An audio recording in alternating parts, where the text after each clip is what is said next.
Negro, African American, Noor, Nero, mahogany, ebony, Nubian, black. All of these words have the same meaning.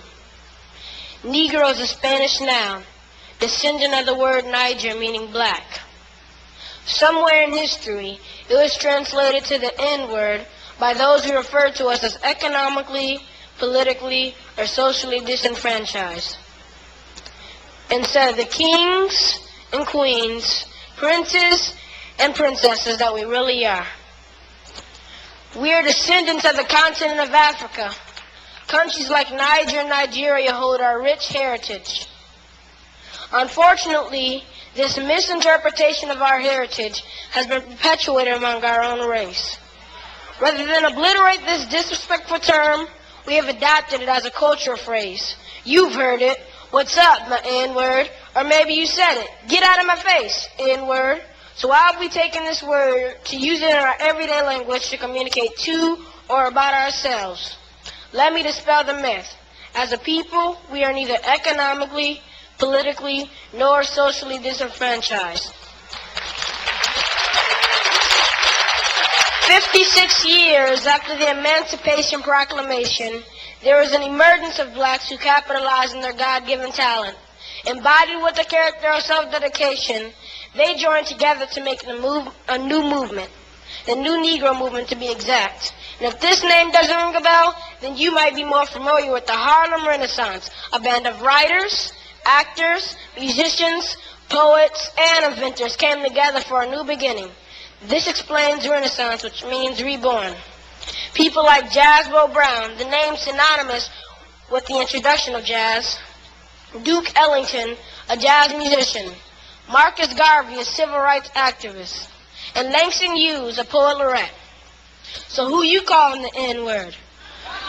We have held such coveted offices in the history of this nation, and affirmative action had nothing to do with it.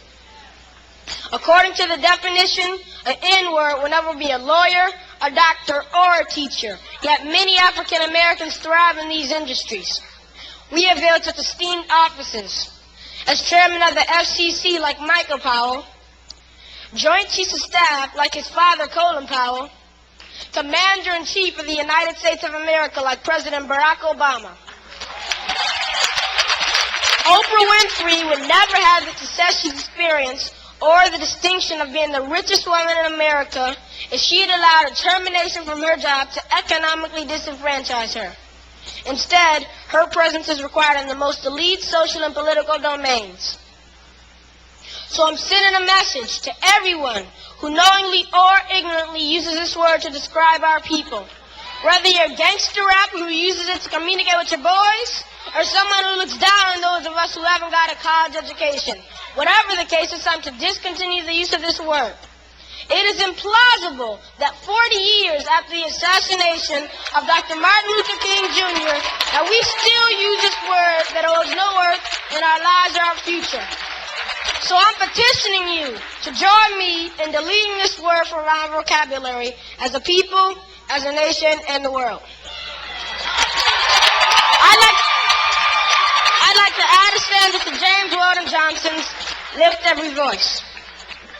Lift every voice and cry till the N-word has died. Let us cry out and proclaim our dignity.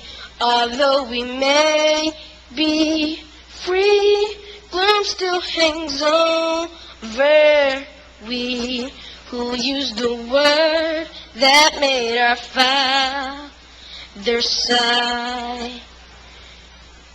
Sing a song that doesn't dishonor the mothers who bore us. Sing a song absent of negative words in the chorus. It's now 2009. Leave the N-word behind. Choose words that speak purpose and not defeat. My name is Jonathan Emil McCoy, and I approve this message.